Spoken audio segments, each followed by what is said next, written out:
All right. Hello, you guys. This is another episode of Financial Fraud Fridays. Today we have an awesome treat for you guys. We have brought a guest, a tax attorney. If you watched our last live, you'll know the difference, but you should know, right, Kerrina, the difference between tax attorneys, US TCPs.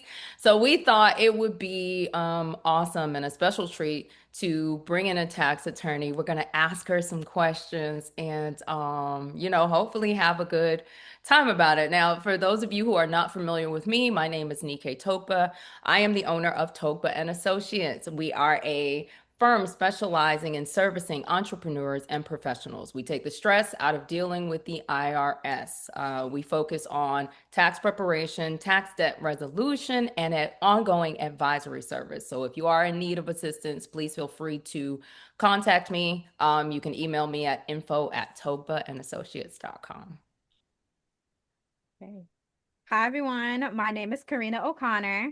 I'm the owner and founder of Cake Financial with a K, and we help solopreneurs with six figures who have IRS issues resolve those problems so they can run their firm with confidence.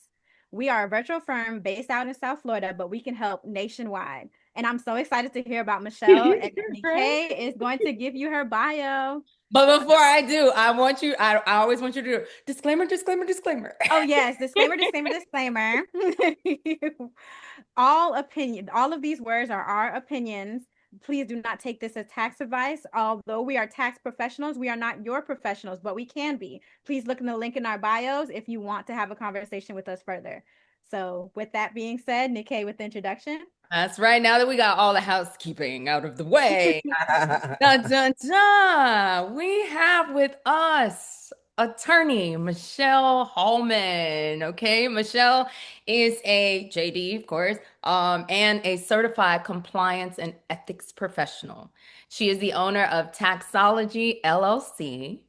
She's a tax attorney with over 30 years of experience in legal and financial advisory. She specializes in trust and estate planning, advanced tax strategies for individuals and businesses, and strategic board governance and leadership. So, Michelle, welcome. We are so Thank excited you. to have you here.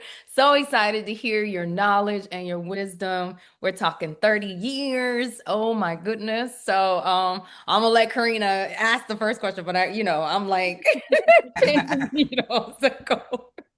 I'd like to say that the time flew past.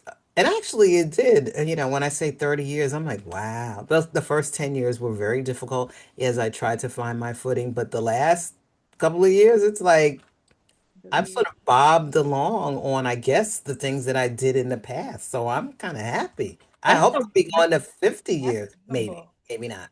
Maybe, yeah. That's so Like, good to hear why because it's sometimes it's like, not? pooch, yeah. Oh my goodness. And this is a great segue to my first question is what inspired you to become a tax attorney? I did not start out wanting to be a tax attorney. Honest to goodness, and I think as you evolve, you start out wanting to be a bunch of things. So when I first started out, my first really big job, I was a employment and labor attorney, representing management, and I absolutely loved that job. I was litigating all of the time, and that was really what I wanted to do. I wanted to be in court. I wanted to be arguing cases. I had fire in my belly. I was enthusiastic, and I did that. And I won a lot of cases. I gnashed my teeth over the ones that I lost, but you can't win them all. But if you're really a litigator, you do think you should be able to win them all. Um, and then I segued into banking, and I was a trust attorney in private wealth management for a couple of Fortune 25, honestly, financial firms, big ones. Um, and I mainly did a lot of trust administration and worked with trust fund babies. And I think at that point, I really had a strong understanding of the ways in which money works. right? From an institutional side, and also the benefits that it inure to you when you are gifted or given large sums of money. I mean, everybody always thinks, "Oh, I want $1 million, and if I wish I could be a trust fund baby," and I can tell you exactly how that works. I can tell you exactly how that works. And so I think the question that you asked, Karina, was, what led me to be, I started thinking about how I was going to exit being a trust attorney, right? And my sister, the overachiever that she is, she took an H&R Block tax class. And then she said, "Oh, you know what? You could do taxes." And I was like, "Yeah, I guess I could." There was a division within the bank that I was working at, that did a lot of trust tax returns. And I had conversations with the CPAs and attorneys that were doing that on a regular basis. And they always asked very pointed questions about transactions. And I was, already talking about tax strategies with my client base. So I took the H&R Block tax class in the evening, and then subsequently worked for them for a season or two. And then I started doing tax returns sort of on the side. And I kept that in my back pocket, thinking if I ever decide to transition, I have a marketable skill so that I don't have to do a 9 to 5. And that's how I ended up being a tax attorney. Did not understand the full breadth of what would be required to do. I thought just a piece of it was, I knew it was tax controversy, and I knew, you do tax preparation, but I had no idea the other things that were involved in, the 360 degrees, if you will, of being a tax attorney and all the different aspects that you could engage in Mm. and be a tax attorney. Mm. Right? Wow, thank you for that. And shout out to your sister. Okay. The H&R Yeah, Block class. that innate competitiveness. I was like, I don't think she came to me and said, "Nah, nah, nah, nah, nah, look what I did, and you don't Yeah. have it." And I said, "Yeah, I'll get that." I don't think that was I don't think that was a tacit challenge on her part. It was just the thing to do. And so I did it, That's so. beautiful. And what kind of cases do you get most often? Um, Lately, and I have to say in the last couple of years, and I would say the last 2 or 3 years, been a lot of, I haven't filed for 5 or 6 years. I know that the amount of tax debt that I owe is astronomical. How do I solve this problem? So those have been, and I love those kind of cases. Number one, because you are able to really um, place a ceiling on the amount of debt that the client may owe. A lot of them are business owners, right? So they have discretionary expenses that they may not have thought that they could deduct. And so those are really interesting. And you impart to the client exactly what do you mean? I could have been deducting, Mm. my telephone and my utilities and the travel. Yeah, yeah, yeah, yeah. Oh, okay, let me get those receipts. So I like doing those kind of cases. And it really requires me to understand the IRS limitations on instantly putting a client in a payment plan. Um, so those are the ones that I really like. And then we negotiate with the IRS as long as it's not in automated collection services, ACS, we're good. And we can just put a payment plan together, and we just keep moving. So those are the ones that I'm seeing the most of. And I've had some other interesting ones. During the pandemic, um, it was difficult for a lot of people. So had a lot of my clients who had been married were splitting. So I made a lot of referrals to Oh, divorce that's attorneys. interesting. And that's all, it's true. In the divorce, you're like, who do I get? Do I get the husband or do I Oh, get the wife? Oh yeah. my goodness. Yeah, because Yeah. you've got, You don't want to do both. You really oh, don't. you can, and yeah. Oh, wow. That's Conflict. a conflict. Yeah. Yeah, it's a conflict, but I'm never going to talk about it to either of the clients. It's a little different. Like if I was representing um, the husband or wife, and the matter at issue, they were adverse to each other. Now that's a problem. I would never take a case like that, because it is really a conflict. You can't advocate zealously for two people.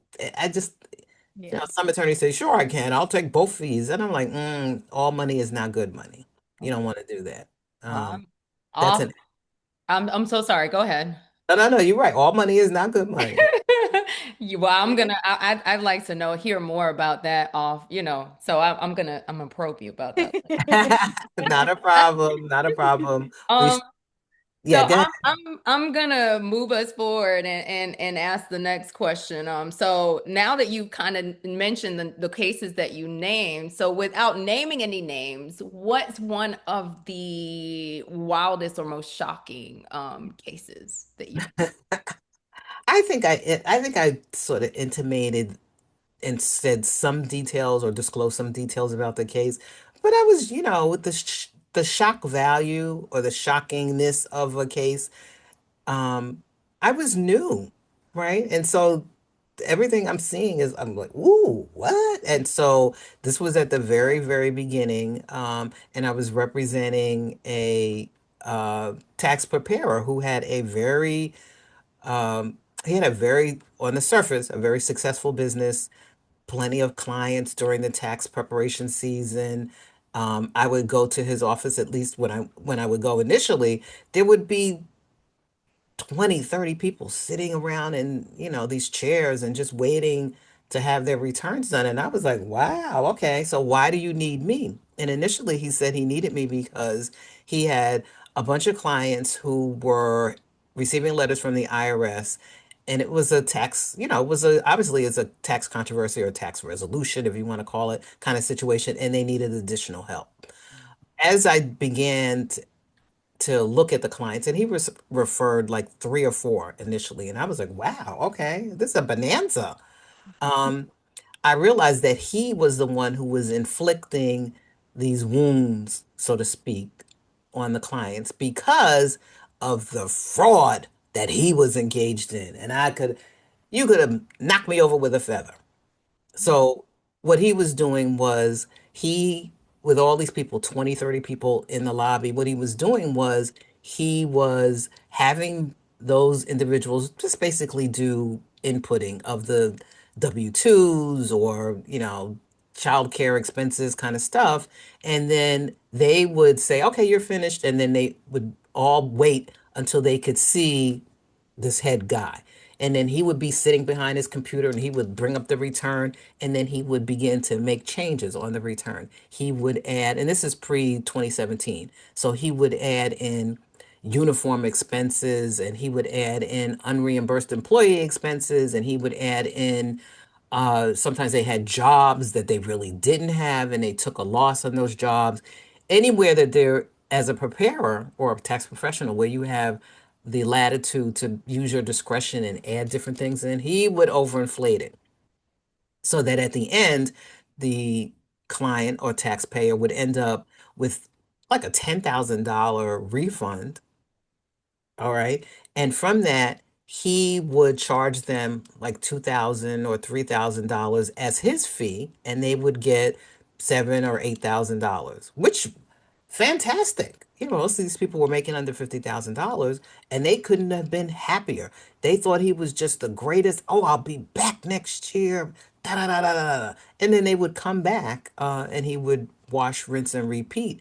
Meanwhile, they have gotten their rapid award loan, on one of those cards, money cards or whatever, and they trot off and they make a down payment on a car or pay off existing bills, and so it's all wonderful until the IRS, of course, caught wind of this, as they do. One because when you look at the number of clients out of his total hold that were receiving these above $5,000 refunds, it raises a red flag. It's a fraud situation. It's unusual. It's weird. How are 85 or 90% of your clients, okay? And we know this because you have an EFIN number, an electronic filing identification number. You have, you're all of this is trackable, so we know who you are. Plus, in Maryland, you have to be registered. So we're tracking you. What are you talking about? And we see 85% of the people are getting refunds. Statistically impossible. Okay. So the IRS began to build a case. They do this at just the juncture where I'm entering, where the clients are getting these letters, where the IRS is saying, we need to see substantiation of this job that's on your tax return. And then as I began to talk to the clients, they're like, what are you talking about? This separate business. I'm a nurse. I work full time. I don't have any separate businesses. What are you talking about? Uniform? No, my hospital pays. I'm part of the union. We get a uniform allowance. What are you talking about? And I'm like, wow. Okay. Okay. And I'm looking at the returns and I'm thinking, what the heck? I can't help you. Okay. And if anything, I'm gonna Michael Jackson moonwalk away from this because you're going to jail, sir. Uh, I don't want to be anywhere near this. So that all was very shocking. And the wrongness of it, I think at one point he and I did have a conversation because I told him I can't help these clients. I mean, if I help them, I'm going to implicate you. So you don't really want me.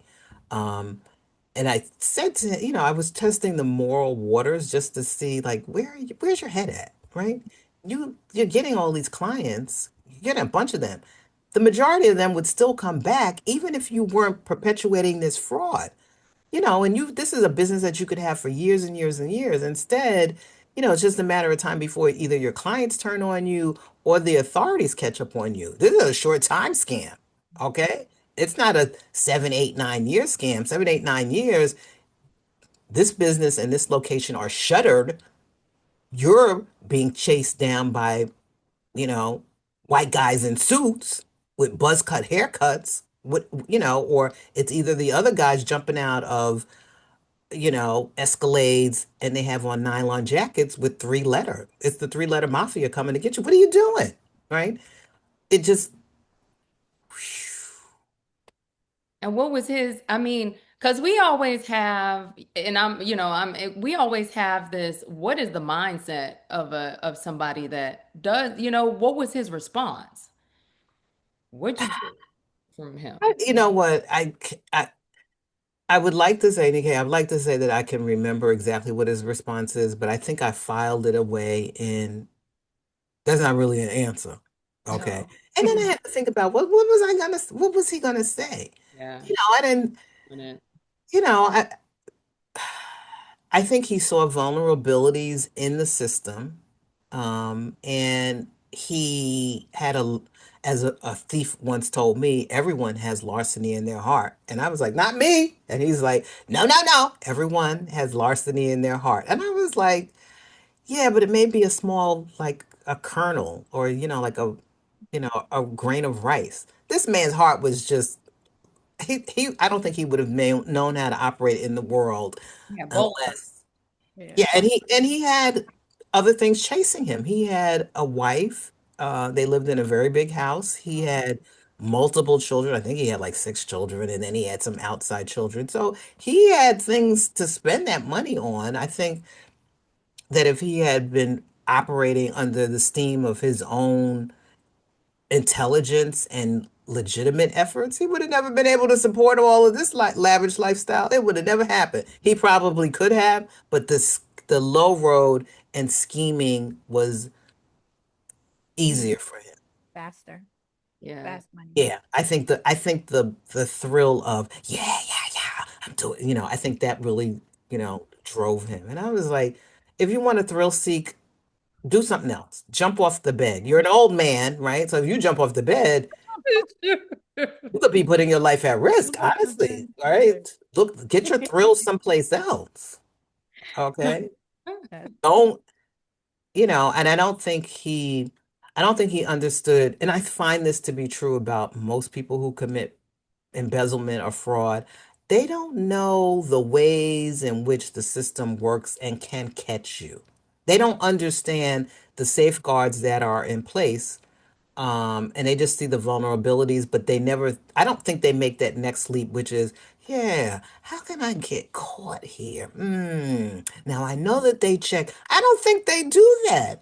And I'm like, even if you look at the movies, the thieves are planning. They're like, okay, a guard trans goes around the corner every 3 minutes, so we need to stand back until minute and a half, and then you're not doing any of that. You're just like, oh, there's a vulnerability. Let me run a truck through it, and I don't know what's on the other side. Right. The police with guns, fool. What are you doing? Right. So they never think. They never. I don't think the consequences are ever plainly put in front of them. Yeah. Um, and honestly, a lot of folks are damaged. They're emotionally damaged. They're insecure, or they're compensating for something else, or that's a real driver, honestly. Yep. Yeah. So Makes sense. yeah, so that was the one that was most shocking. And honestly, I'm still talking about it, obviously years later. And it was my first tax preparer fraud case where I actually represented not him, but he had a friend who was down the road who was doing basically the same thing. Um, and Birds of a feather.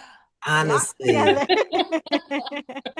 and he would always, the tax preparer that I did end up representing, he would always say, "Oh, Ibrahim is doing so well. He's doing," and I was like, you don't want to do as well as him. You really don't. You don't. Ooh, that Uh, is a. Oh, go ahead, Michelle. No, and then one of his clients, and this really broke my heart. It was, and this was the tax preparer that I did represent. He referred her to me. She was a nurse. When I told her, here's the reason why the IRS is chasing you, this is what's likely to happen. You're going to have to pay back that $5,000 from the first year, the second year, and the third year, and any penalties. And she was like, why would he? Her mind was, why would he do that? He knows that I don't. Why would he do that? And we were outdoor at a cafe, and she started crying. Like this was devastating. $15,000 was, but that was minimally, and she didn't know how she was going to do. And I said, look, the only thing you're going to do is get in a payment plan. That's, that's the solution. But Wow. she was heartbroken. She didn't understand why she's doing everything right. Um, she's paying her taxes, obviously, from her W-2 income. She's working overtime. She's doing all of that. She's paying her, she's going to get her taxes prepared. She's doing it well before April 15th. And then she thinks that she's supposed to get a big time refund, which she might have, maybe not. Maybe not as big as the one that she received. If it had been done correctly, maybe she would have had the same kind of refund. You'd have to rework all of those tax returns to see if it panned out. But she didn't understand why this man who she trusted had created this whole falseness in official documents when she was very careful about how she was living her life. She was heartbroken. And I was devastated. I was like, oh my God. I can, Yeah. Wow. And I apologize. I'm going to interject, Karina. I know we got a whole list of questions, but since you brought that up, my question is, so after she finds out this is what he's done, does she have any recourse? Can she do anything? Can she come after him? What can she say? Well, she could have, but I think I said this to you guys before. You can't get blood from a turnip. I mean, well, yeah, then there's that. where is she going to get 15,000? Could she have filed in, let's say, small claims court? And I think most small claims court, as long as the amount in controversy is less than $10,000, it's a do-it-yourself procedure. She could have done that. She could have sued him. He probably wouldn't have showed up, and she could have gotten a judgment. Okay, then what do you do after that? I gotta look around for his bank accounts and then attach the judgment to some bank account and then try to get the money that way. Could it have worked? Yes, honestly, and I have seen very determined people their minds are like steel traps, right? And they're looking at it like, you're not getting away with this. Right? As And they should. Okay. and this, Yeah. this wrongness, the anger propels them forward and they stick it out. She could have done that, got that judgment, and waited until the next tax year when he does the same thing again and money is flowing in that account. And then she could have clamped down and said, I'm getting my money. Yeah. Every time money came, by the time he realized that, she probably could have swiped and got maybe the whole 10, Mm. maybe more.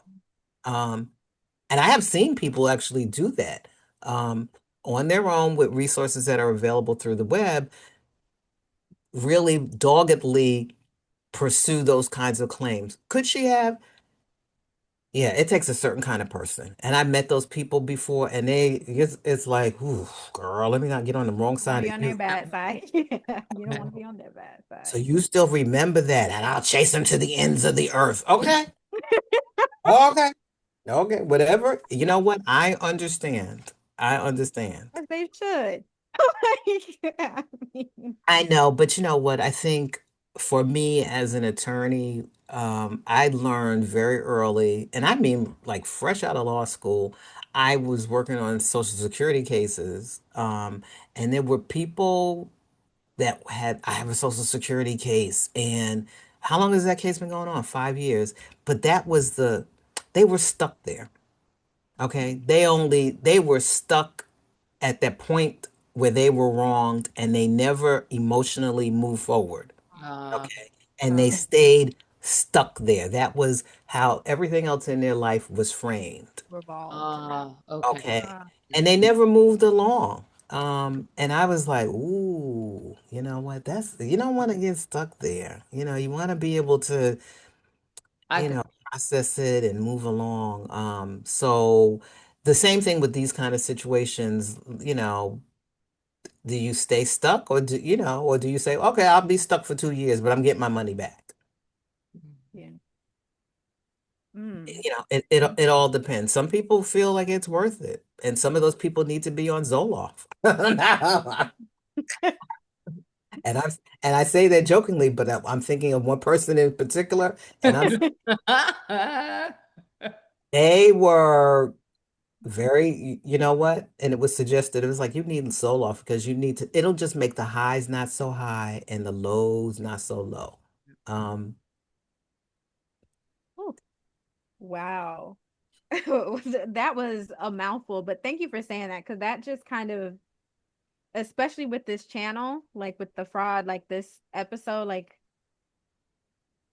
so many people are affected by you trying to commit fraud and get money. Like, yes, they're getting this huge refund now, but they don't deserve it. So now they spent that money and the IRS is asking them for that money that they don't have. And now they got to figure out with their families and all of that how they're going to pay this back. yeah. It is it is really disheartening, to be honest, very disheartening. yeah, and you know what that made me remember that, another one of the cases I had, the guy he was just, he had 2 kids. It was devastating. His wife was like, she left this all in his hands and he just mucked it up, Yeah. and I was like, she's vulnerable because now she's pregnant and, you're supposed to be providing for the family. You had a good job and it's just awful. And what did he do? He stiffed me for his fee. So there's that. Wow. After all of that. Of Wow. course, after all of that, and so at the beginning of being a tax attorney, I learned certain types of clients that, you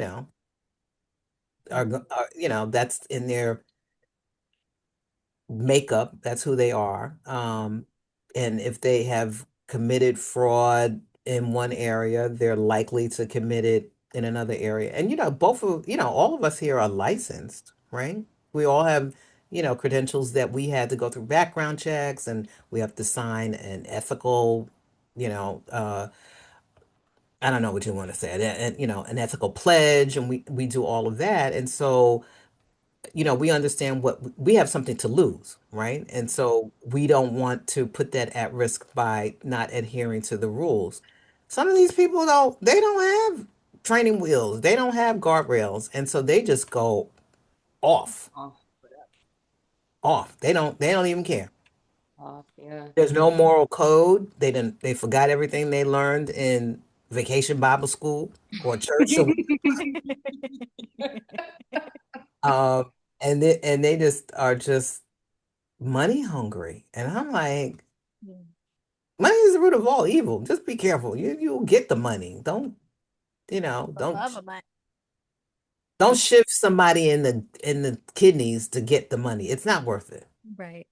Huh? It isn't. And I think that, to expand on that, because you mentioned the credentials. We talked yesterday about, Kerrina and I talked about how you're less likely to commit fraud or do these types of things when you know all the work you've put in to get those credentials. And so, that was a tip that we wanted to leave for people was, you know, try to find somebody that's credentialed, because the likelihood that they're going to put you in a bad situation is lower, because they don't want to put themselves in that situation, to possibly lose, their credentials. And then the second thing being, review your tax return, because if you're with someone who does things like this, you don't want that surprise of, they claimed solar panels and I don't even have solar panels. And then you don't find that out until the IRS is saying, well, you owe us money for a credit that you took on something that you don't,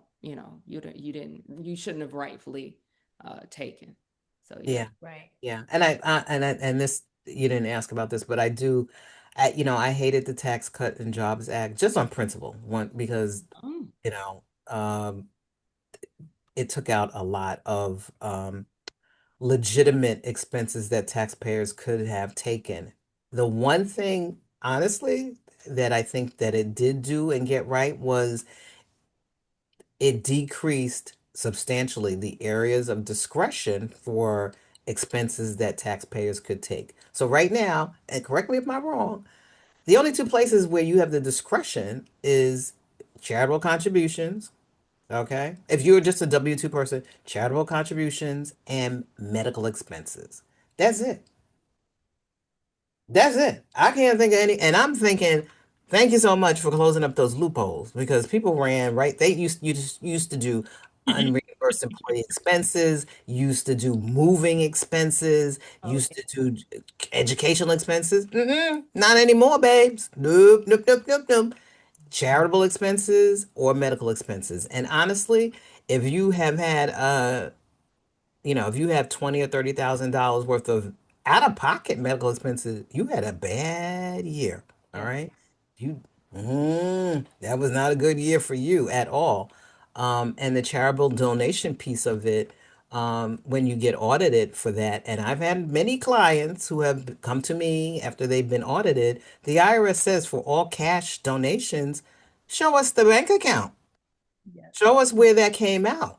Okay. And then if it's a non-cash contribution, you have to have the receipt from the 501(c)(3). And then if you're saying, oh, we donated $4,500 worth of clothing or items or whatever, the IRS says, okay, put it in an Excel spreadsheet and give us the value of it.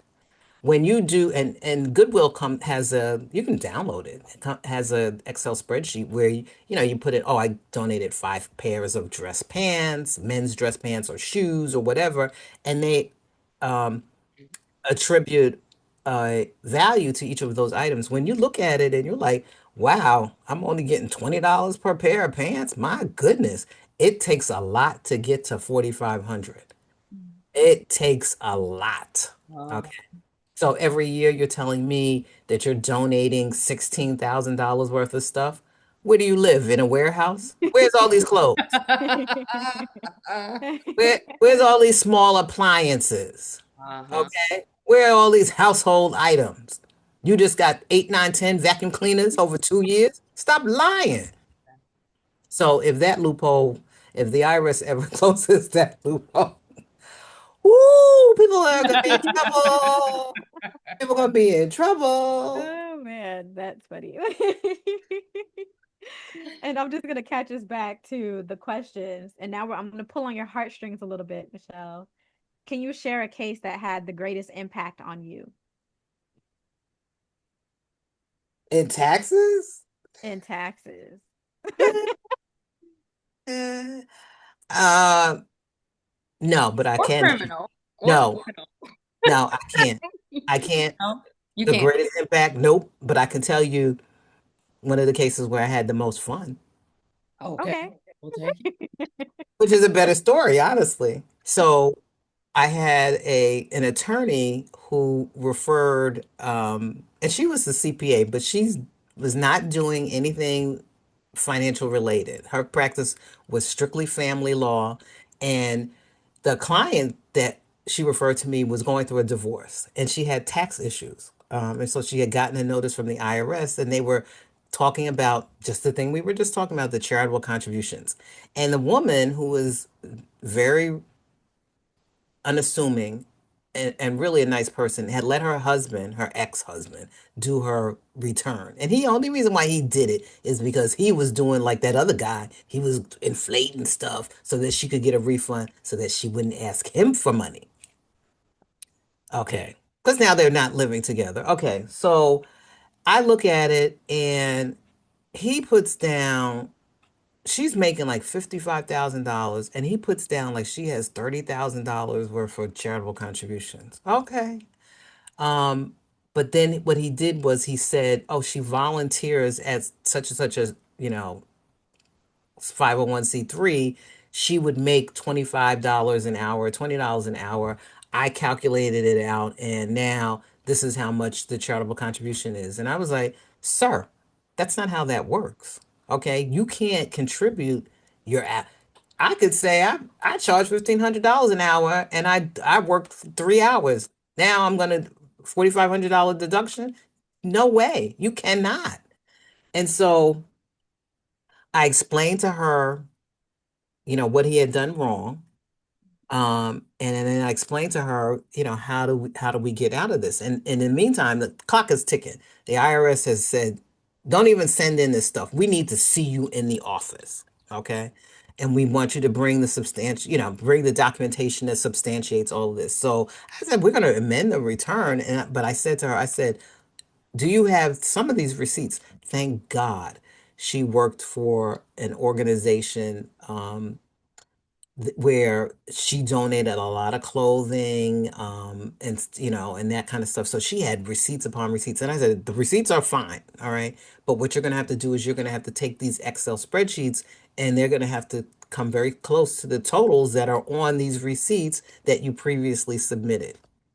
So she had done both. I said, there's no way around the other piece. All right, where he said you donated time. I said, we can't substantiate that. But if you have enough receipts, maybe we can reduce that amount a little bit. And so she worked and she was tired. And I was like, you got to do more. I said, you're like $8,000 short. Work them receipts. We're going down there tomorrow. Um, and so she did the best that she could. We had the packet ready. And then the attorney says to me, and we got along very well. She said, you know what?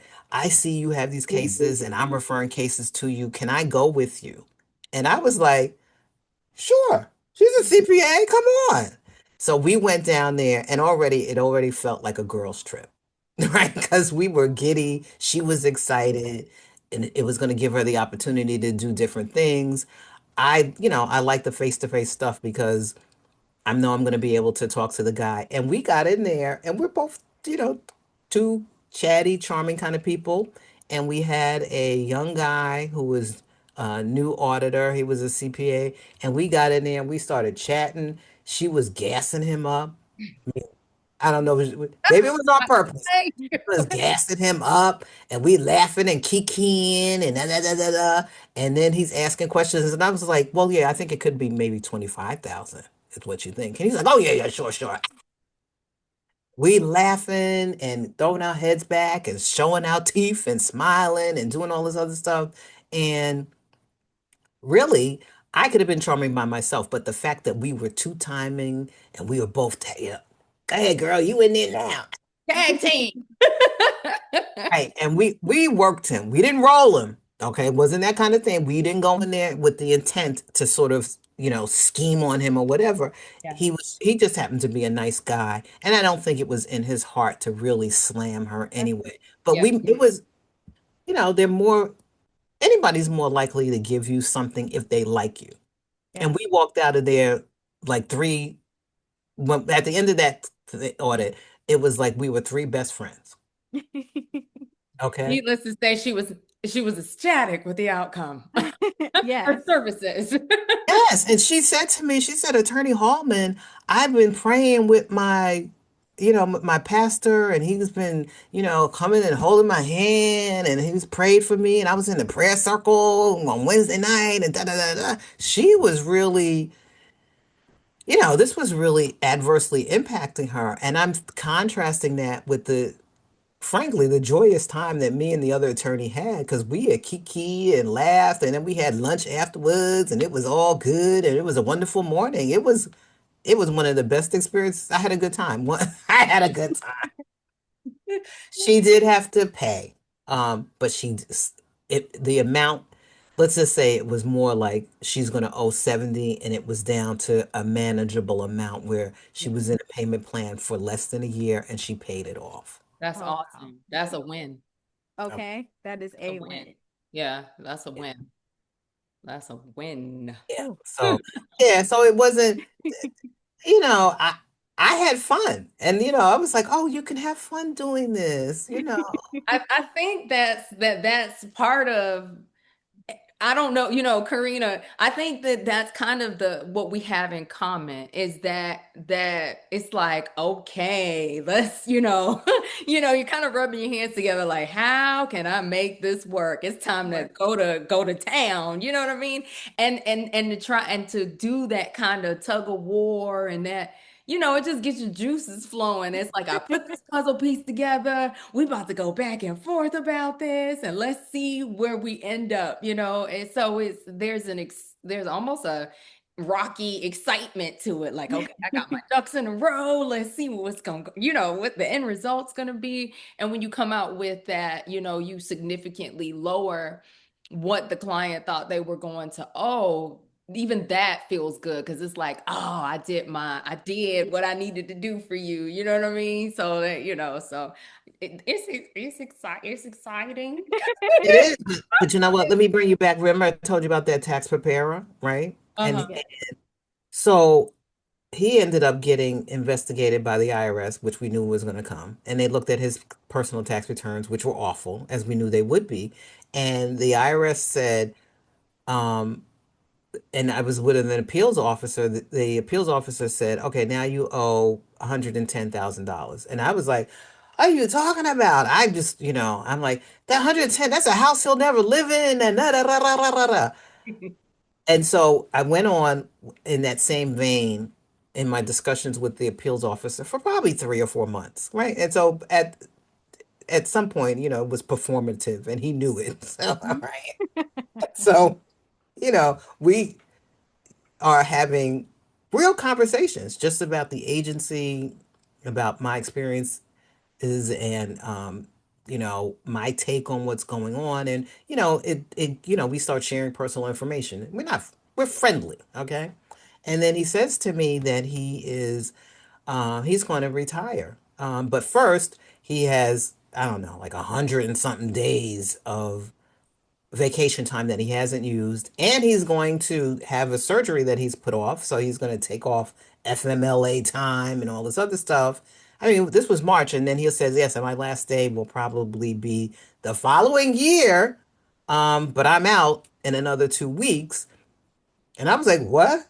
Okay, so I said, "What's going to happen with the case?" Because we're still going back and forth. And he says to me, he says, "Look, here, the most I can reduce it is like I can bring it down to $30,000." And I was like, "Well, thank you very much." And so I tracked this new offer of $30,000 to the client. Okay, remember, this is the fraudulent tax preparer.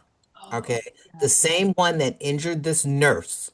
Okay, who's devastated, crying tears, literally lamenting at a cafe table. right? And crying, and I'm rifling in my pocketbook to find tissues, okay? This is the same guy, okay? I come to him with the $30,000. I'm ecstatic. I'm like, he's only gonna have to pay 30, they're done, that's it. Ah. And he's like, see, can you get less? Can you get it to be less? And I was like, You deserve more. What he deserved was higher than that. I told him, I said, are you out of your mind? I said, this is the best that, okay, all right, that's fine. All right. So the appeals officer that we had leaves. Oh, He goes on his make sure vacation. he didn't He's accept. out, and the case gets transferred to literally the woman in our jurisdiction who the appeals officer who has the worst reputation. Oh Oh. my God. This woman is like Brunhilde, Gertrude, Eloise, all those kind of all rolled in. She's like that. Okay, all of that, and she knows the rules like the back of her hand. She's using those rules and she's beating you. And then she says to me when we have our first meeting, she says, "Yeah, I see that appeals officer Jones, let's say his name is, reduce this down to $30,000. I don't know why he did that. I wouldn't have done that. What do is your client going to pay? What are you going to do?" And I said, I said, my client would like to talk to you because he respectfully wants to, say something in his defense. And she's like, okay, well, put him on the phone. Get him on the phone. He, out of his old mouth, with his lips moving, asks for a reduction. Oh my God. Oh, Thank God it was just a phone call, right? And it wasn't a Zoom call, which appeals officers do them, but very rarely do you get that, you know, any kind of Zoom call, so you don't see. But she is lighting into him up one side and down the next side. And she tells him all the different reasons why he's wrong, why she wouldn't have done that. Sir, you should be glad that you're not arrested and da da da da da da da. And I said at the end, I was like, okay, appeals officer, thank you so much. I understand what you said to my client. I will talk to him at the conclusion of this phone call. Thank you so much for your time today. Okay, greedy man, what do you want to do? Exactly. Exactly. Because I think you thought I wasn't doing my job, and now you've run into the brick wall that I have been addressing for the last couple of weeks. You think you're going to get less than that? And did you listen? Well, still, can we go around her? Oh, wow. I was like, you know what? Oh, We're it's like done. what? Like, like You know what? what? I'm like, you know what? Why don't you pay my invoice? Okay, and then we'll see what I can do. I got that invoice, and then I was like, I can't represent you anymore. We're done. The same greed that got him into the trouble got him wrapped up in himself. That same greed. I mean, it's Oh, like I'm oh, baffled, mind blown. Thir- my. 30, you Surprise. come to me with 30, and I'd have been like, He should have been gleefully happy. The amount of people that he bamboozled and tricked. What? okay, wow. Oh, braggedy. Which brings me now to the next question. Red flag. Red flags business owners should look out for so they're not pulled into fraud unknowingly. Um, Just like his clients were, Well, unfortunately. if it's too good to be true, it's not that's a pennies from heaven. It's not like, oh, how lucky I am. Girl, it's a mistake. that's a good one. It's a mistake. Okay. Absolutely. If you haven't been getting refunds of $10,000 and then all of a sudden you've done the same thing that you did last year and now it's $10,000. Trust me, the law did not change so that now you're going to be afforded, 10,000 additional dollars. It does not work that way. Okay. That You're not, that and people miss this. It's a refund. Refund. You've overpaid and you're getting re which means again funded. Okay, it's like we overcharge. I'm sorry, we overcharged you $20. So you know what? We're gonna refund you back that $20. Or you overpay. Oh, you gave me a $50 bill. Let me give that. It's not somehow magically these forms are done by a tax professional and they work some kind of magic and then oh look you should get money every April 15th. That's not it. You've overpaid during the course of the year and you're getting back the money you overpaid. That's all it is. Are you entitled to that refund if you've overpaid? Yes. Are you entitled to it if you haven't? No. So stop looking for it. But ideally, you want to calibrate your W-2 withholdings so that it's even, right? You get a small refund. $100, $200, not eight, nine, $10,000, not three, four, $5,000. You're not doing efficient, you're not engaging in efficient tax planning. That's problematic. Oh, So, that's it. what do you say to those individuals? So, what are some steps they can take if they don't, yeah, they didn't mean to. They just been, they got caught up with the tax guy who inflates, and they don't understand taxes. He doesn't break down what he did on the return before they sign off and say, okay, yeah, go ahead and file it. What are some steps that people should take if they feel like they've either been scammed or in that situation? Well, I don't think, and maybe it's just me, okay, and probably it is just me. I wouldn't have somebody run through my tax return and not explain it to me at least once. And if you're not getting that kind of level of service, then you need to go to another provider. Yeah. All right, as simple as that. And now, story time. Yeah. Not that, Like a good story. um, We love a story. the first real tax return that I filed, my husband filed it for me, right? And so I gave him my little W-2. I'm ashamed to, it was many, many years ago. And I would, if I told you how much I made, you'd be like, God, was that in the 1800s or whatever? But anyway, so he did my tax return. And so I said to him, I said, hey, Mac, how come I didn't get a refund? I was one of those people, right? I didn't know. And he was like, and he explained to me, he was like, refund? First of all, you're not making any money. Okay. And then the second thing is, he really explained to me what a refund was. He walked me through, and it was a 1040 EZ. Uh, Okay. yeah. As it Oh. should be. Mhm. Remember those. Remember those. I had a W-2. What else was going on? All right. Uh, and he walked me through each and every line. Not that it was a big form. I think it was one page, maybe two pages. He walked me through each and every line and the calculations that he did. And when I saw how he went through it and showed me, I was like, oh, Some okay. It like, was, oh. blinding lights of understanding went on, and it was like, oh, okay. Things clicked. Click, click, click, click, click, click, click, click, click. And I didn't look for that refund anymore. Yeah. I did what I wanted to, refund. What was I going to do with the refund? I saved my money and then I spent everything else. And I enjoyed my money, right? Yeah. Um, but I wasn't and at that time, there wasn't any like, oh, I can't wait till I get my refund. I'll buy whatever the big ticket item is. Just, it wasn't anything like that. You guys know about what big ticket means, right? You've heard that phrase, right? I've heard the phrase. I heard the phrase. Like, Oh God. Why Okay. are thinking we of like looking like deer in bill. headlights? I'm going to take a wild guess. I'm thinking of like Price is Right. Like, you know what I'm saying? And they have the big ticket item that, like, okay, maybe not. Okay. No, neither one of us. Like, oh wow, okay. Okay. No, and you know what? I guess now it doesn't hold the same.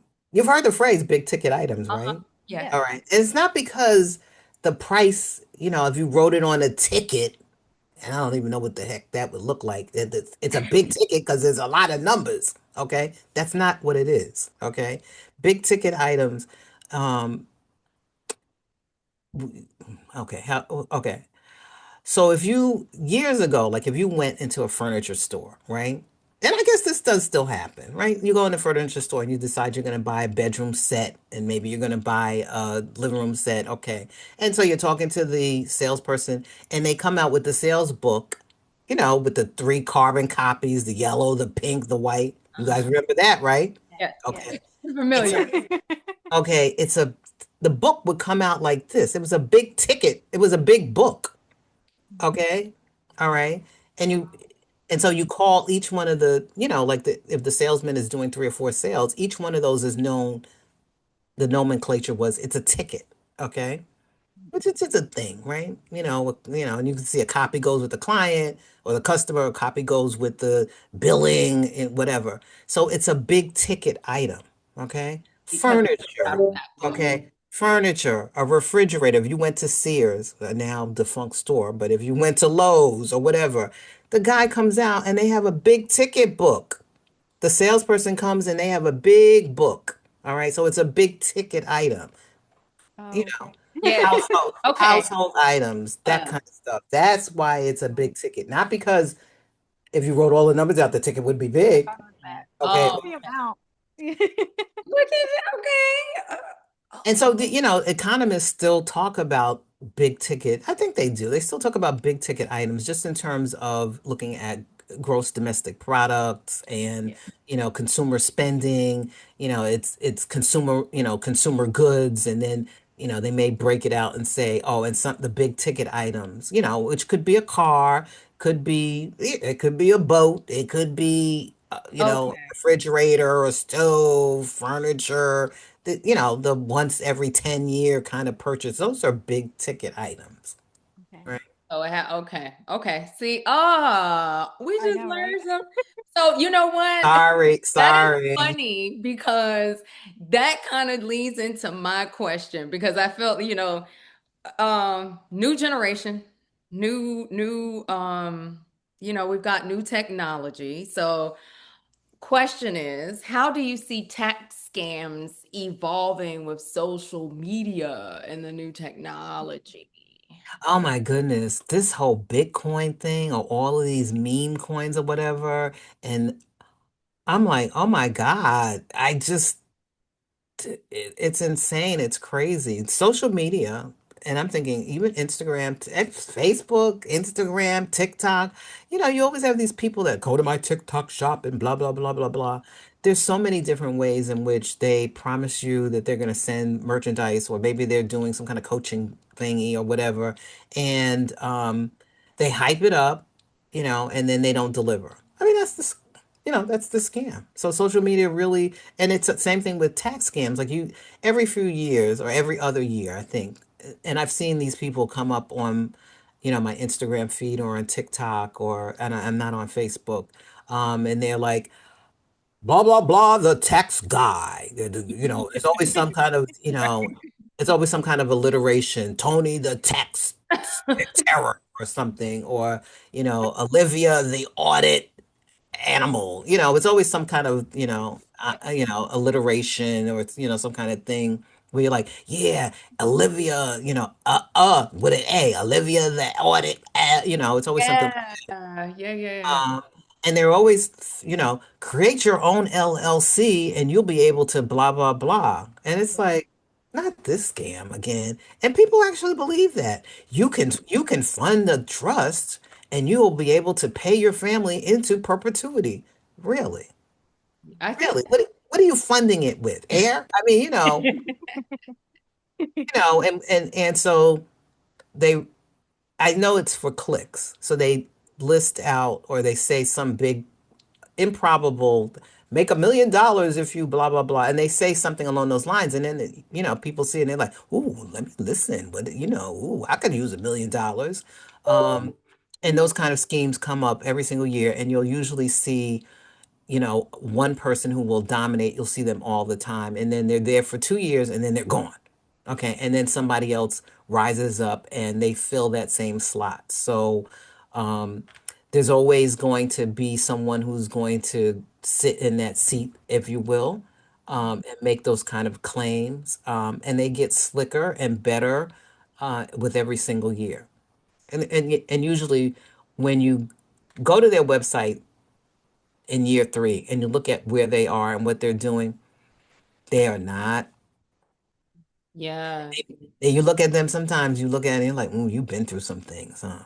Yeah, and then you notice that it's more that they're really actually really good at marketing, Oh, Exactly. very, not very. actually doing Exactly. quality work. So they're good at marketing and putting themselves out there, and they know how to get a lot of eyes and attention. Whereas we're like, Oh, I got to spend 5 hours in this CE class. I don't have time to be out here with y'all trying to Yeah, you're so, what you're so I'm right. That's true. They are good with marketing. Yeah.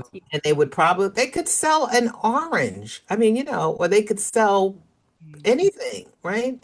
If they just took out the scammy part of it, where they're overstating the results or what they're able to give you, they could sell anything. Though some of these people are just born salespeople, and they're very good at that. They just need to be plugged in to a sales process or selling service or product that makes sense, and it's sustainable. They always want to get the get rich quick thing. I can build you $1 million tax practice in 2 minutes. Right. Yeah, yeah, yeah, yeah. That's not how it works. It's not going to be sustainable. There's going to be a lot of churn.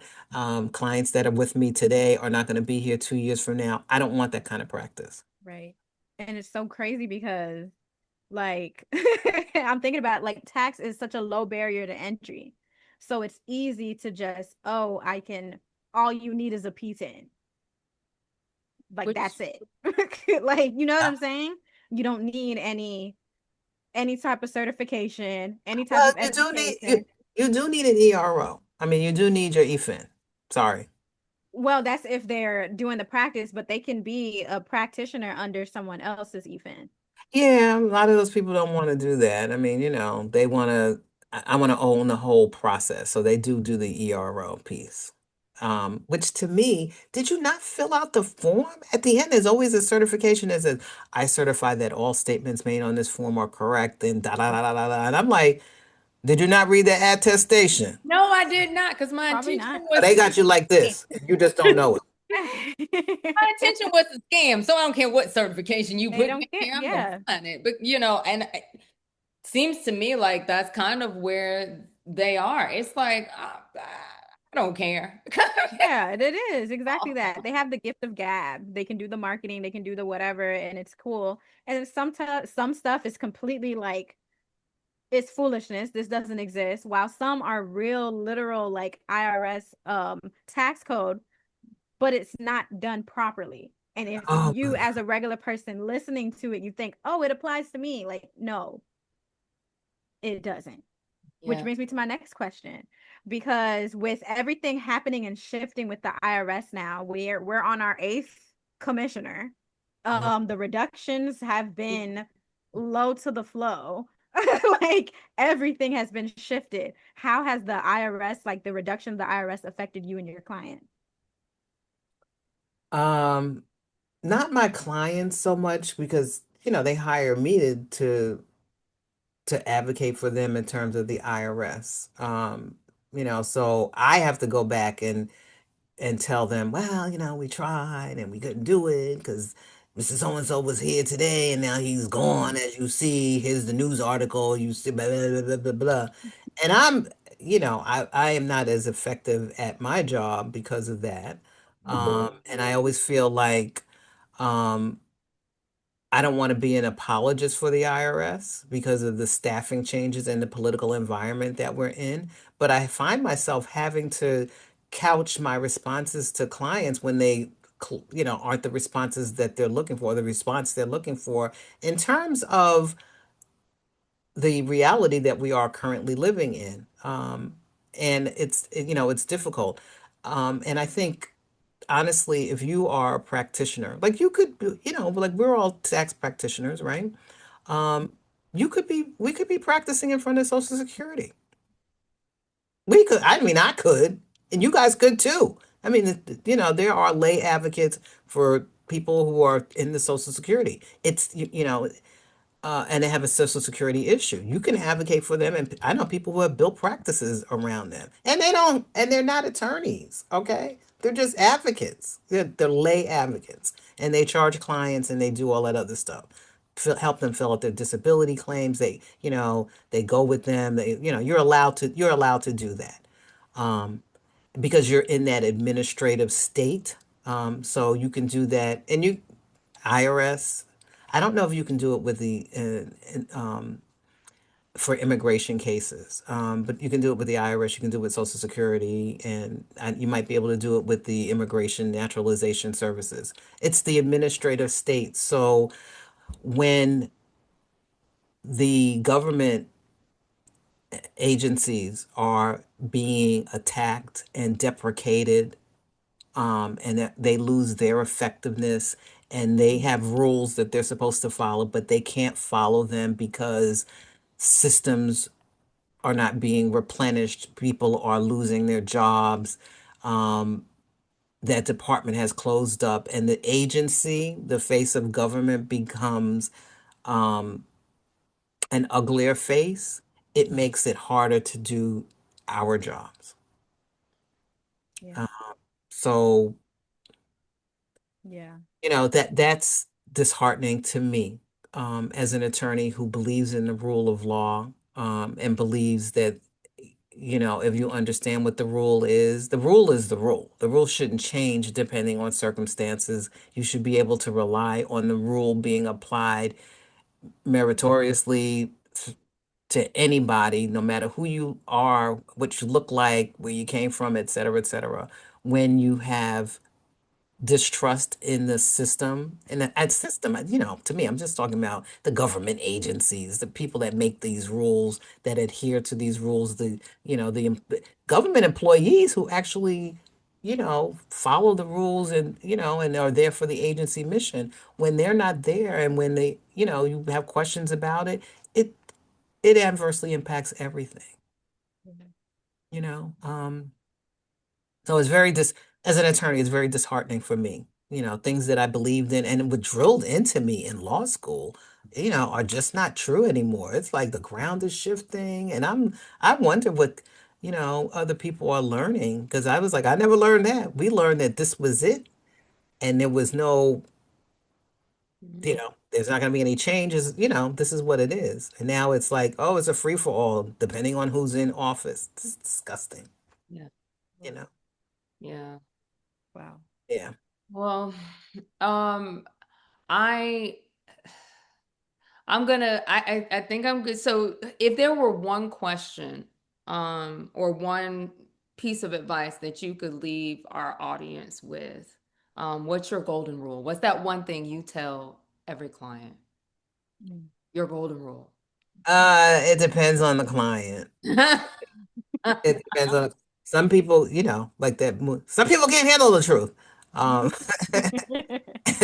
and some people uh are self-aware, and they understand how the way the world works, and they're ready to have they're actually ready to hear a little truth. But some people, like with tax controversy clients, I try to be very ginger with them, or, move very gingerly in addressing them. Number one, because most times, not all the time, but a lot of the times, they come with a lot of shame.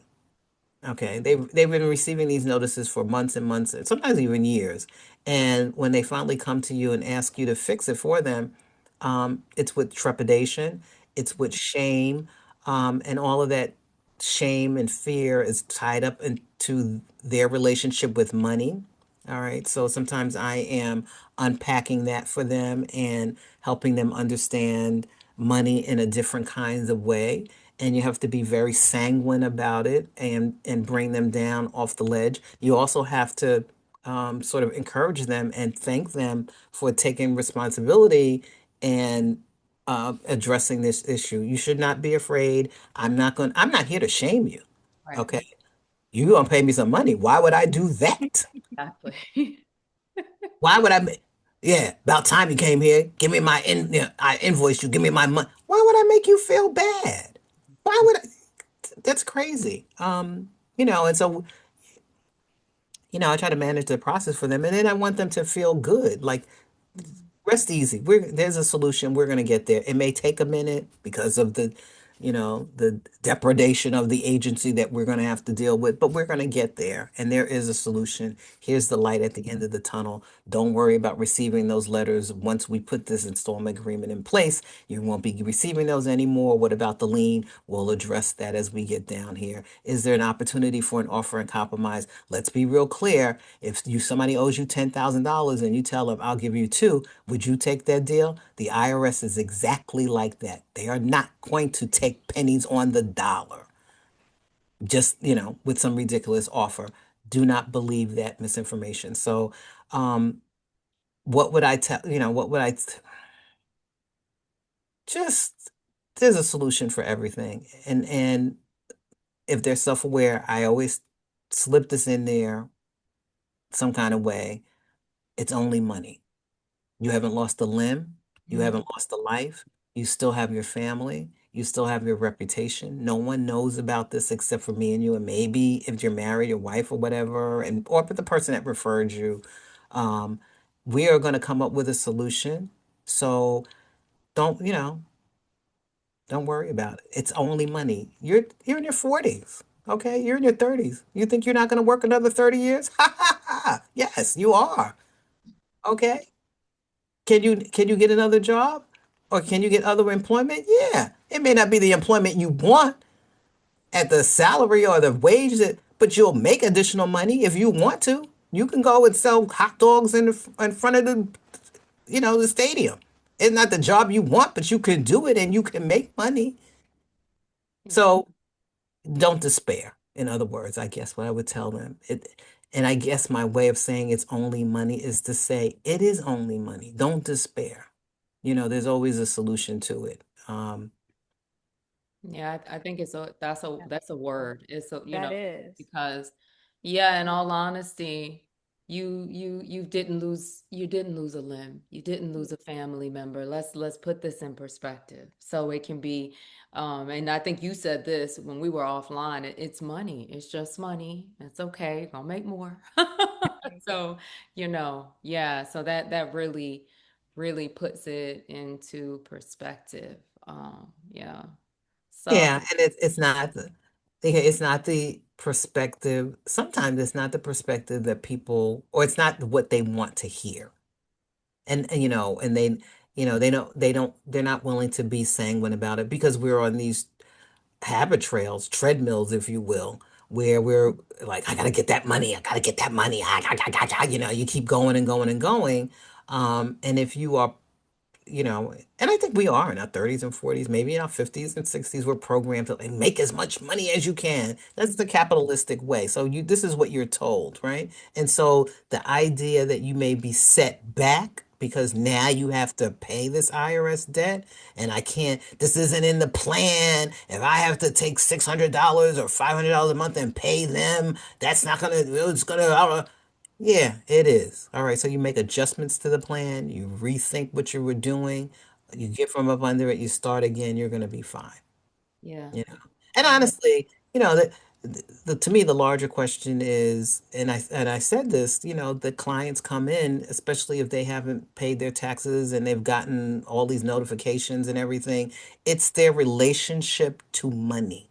It's how they think of money, how you get money, how you keep money, all of that. And sometimes we spend we have at least one conversation where I talk about their attitudes about money. Mm. Okay. And you learn your relationship with money is usually established by the time you're 12. Yeah, true. Okay. And it could be positive things that you've seen how your parents have handled money, or maybe it's negative things because you've seen the way that it was always thought of as a scarcity or whatever. But you have to break the generational curse and think about it differently. And you will think about this IRS setback, if you will, in a different kind of way. Okay. And you will look at your paycheck a little differently. You'll look at maybe some um, business ventures that you want to engage in a different kind of way. But it's emotion filled. it propels you forward because it's based on your emotional response to either having money or not having money. And you need to know that this is going on behind the scenes. Otherwise, you're not going to be able to control your narrative. Okay? Your and your internal conversations. It's always like, I never have money. I'm always poor. Blah, blah, I'm never a winner. La, la, la, la, la. Stop. You gotta unpack that, you know. And I'm not preaching those, the what is it, the attractive thing or The whatever. Law of attraction. manifestation. Yeah, the law of attraction. Money comes to me. I'm not saying that. That's not what I'm preaching. I'm just saying unpack the negativity sometimes that we attach to that. Separate your wants from your needs. Okay. I want. Shut up. I want, people in hell want ice water. Right. Yeah. I Yeah. wish that I had this. If wishes were horses, beggars would ride. What are you talking about? Thank Michelle, she always got one of those quotes. You gotta be, Okay. you can't get blood from a beet. Was that it? Turner. Oh, from a turnip. Yeah. See, I still don't have it right. But Michelle, man, thank you so much for this. Well, thank you for taking the time out. Little backstory on Michelle is a mentor to both Kerrina and I. So she's a wealth of information, and I'm grateful to have met you. Grateful that you have, taken the time out to share your knowledge and experience. It's such an opportunity, to even be able to ask you these questions or have access to you to ask these Oh, questions. well, Um, thank you. that's the truth. That's just the truth. Oh, I'm accessible. You just call me. You know I answer anytime. Literally. And Michelle knows because she saved my butt a couple times or two. Right. And and I was able to call, hey, I have this case. I need So, help. okay. Don't think I might be calling too, like Michelle. Call. I'm always happy to pull your chestnuts out of the fire. I don't have to explain that to you, right? You understand about No. chestnuts? Okay. Yeah. Chestnuts roasting on an open fire. You understand? Okay. I got you. Ooh. So yeah, you guys, if you guys have any comments, you got any questions, you are in criminal tax, you got you've got a higher level of assistance that you need as far as tax is concerned. Yeah. Michelle is here. You're out of Maryland, right? Maryland, DC, New York, and if it's a tax problem, it doesn't matter. You can Doesn't be. matter. I have clients in California, Wisconsin. It doesn't matter. We will handle all of that. Your state taxing authorities as well as the IRS. So give us a call. I'm at 855-456-4636. That's Michelle Hallman at mytaxology.com. We are here for you, and we're approachable. We are. Very. You could tell. Yes. Y'all We'll better have know it. Michelle's information. We'll have her information in the Yeah. description so you guys can click on it Yes. and call her. Thank you both for having me on board. You're two of my favorite people. I love talking to Ah, you. thank you. Thank Um, you. Thank and you. I learned something from you both. I'm always learning stuff. You're like, did you not know? But I'm like, no, I had no idea. Thank you so much. So, um, you know, you may consider me to be a mentor, but honestly, you lift me up. So I thank you both. Oh, thank Oh, you. Thank you. Well, no. you guys, thank you guys for joining us. This one was special. This one was special. Again, we are here for Financial Fraud Fridays. Every other Friday we post. We will leave Michelle's information and our information in the comments. If you have any questions, please do not hesitate to reach out to any one of us. Sure. Thank you guys for watching and following. So subscribe, like, follow, all that good stuff. Okay. And we will see you guys in another 2 weeks. All right. Bye. Thank you. Bye, guys.